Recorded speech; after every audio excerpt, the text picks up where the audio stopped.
Hey guys, with BlizzCon drawing closer and closer, the hype is building higher and higher, particularly on the classic side of things with the news about the demo and all.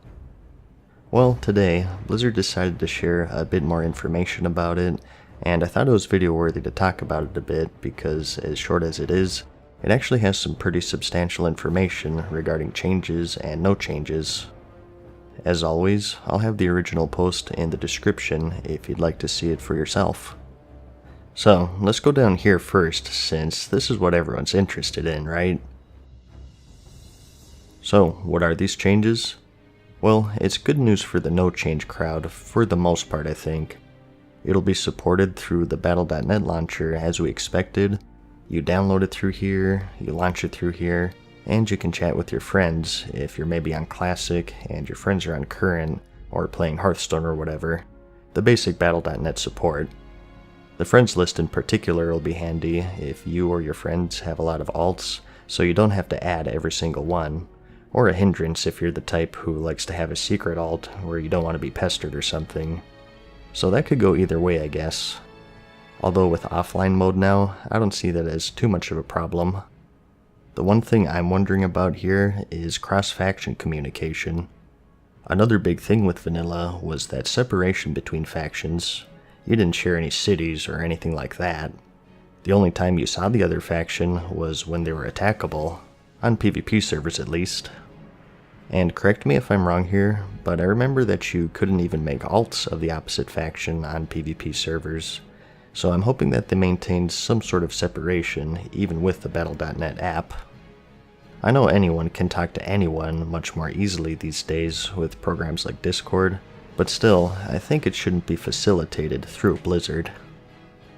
They also said that there will be support for widescreen, which means it'll support 16:9 instead of being locked to 4:3, which is good. Do people still play on those old box monitors? That would be quite the recreation. Bust out that 50-pound monitor, break out the official strategy guide, and set your TiVo to record the premiere of It's Always Sunny in Philadelphia. Then all you need is that good old 12-hour downtime, Thoughtbot, and the classic forums. Back on subject here though, we have some news on the anti-cheat front. Back then, we didn't have easy reporting with right-clicking players. I guess that was a BC thing maybe, but we're getting that for official Classic.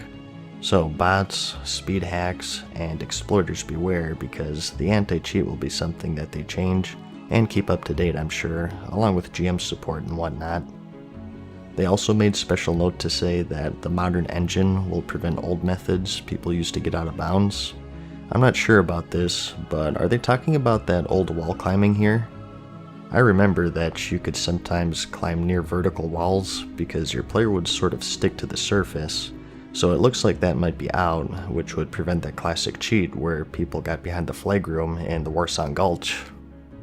They also went on to mention that some of the current accessibility options will be available as well, specifically naming the colorblind mode. I don't think anyone will have a problem with that. And this is key here, they were talking about bringing back the classic icons and removing all mentions of the word heirloom since it didn't appear anywhere else in World of Warcraft Classic. A lot of people have been speculating and requesting heirloom items to be made available, so the leveling isn't so tough and time consuming. This puts an end to that, which I personally think is a good thing. One of the things that made Classic special was the leveling, so this is huge for me, so big news there. Let's move over to this section though. As most of us guessed, the two zones the demo will feature will be Westfall for the Alliance, and the Barrens for the Horde, so we can get destroyed by Defi's pillagers, and search endlessly for Mancrick's wife all over again. The Dead Mines and the Wailing Caverns, however, will be unavailable. This didn't come as a surprise to me. I felt like if any instance was going to be available, they would have mentioned it in the original announcement. They said that the main focus will be questing. Specifically, they said you'll start at level 15 and be capped at level 19. That's where they think that most of the classes have their basic toolkits all unlocked. Hunters have their pets, rogues have dual wield, and so on. So, this of course means old talents, so you can enjoy looking at those old trees again, either for the actual talents or the art in the background, which I always thought was neat. They also said that you can experiment with professions. I'm not exactly sure how that'll work if you don't have access to the trainers, but maybe there'll be a temporary NPC or something. They said that you won't be able to leave your zones, so it's not like you can get to Stormwind or anything, at least from what I gathered. They also said that you can play any class and make as many characters as you want. Since everyone is locked to their zones though, the only PvP we'll have will be dueling. Another big thing they mentioned is that they will be limiting playtime. They're expecting their servers to get slammed, which they will be I'm sure, so they're gonna make it so you'll be logged off after a certain amount of playtime, at which point you'll be locked out for a while. Your character will still be there when you get back, they just force you out for a bit. This I can see causing some controversy. Personally, I don't mind it as long as it works. If it's a choice between having little playtime or no playtime because the servers keep crashing, I'll definitely take the former. But who knows, the servers might get hit so hard that we'll get the worst of both worlds. So the verdict is still out on that one. Make of that as you will. But overall, it's a very good day for the no change crowd, I think. It seems like that they really get it, and they know what the people want. I think most people want no changes, right?